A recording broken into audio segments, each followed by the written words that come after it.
ড্রাইভাররা পরের মাংনি খেয়ে খেয়ে চেহারা খানে কি করেছে রে বাড়া। হ্যালো গাইস, আজকে ভাড়া যাব চাননগর, তাই চলে এলাম গোবরহাটের মোড়। এইখানে চাপাবো বরযাত্রী আর নিয়ে যাব জামাইয়ের শ্বশুর বাড়ি। আর ভিডিওখানা ডিজিটাল হতে চলেছে, তাই ভিডিওটা সম্পূর্ণ দেখো, না দেখলে বুঝতে পারবে না রে বাড়া। এইটা বাড়াই এমএলএ সাহেব দাঁড়িয়ে রে, সালাম দে সালাম দে। সালাম আলাইকুম। এই গাড়িটা মনে হয় জামাই যাবে রে বাড়া।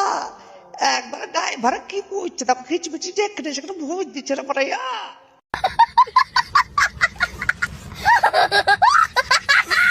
এই ছোড়ার মতলব করা ভাড়াই এসি খালি ছড়ি বাটা।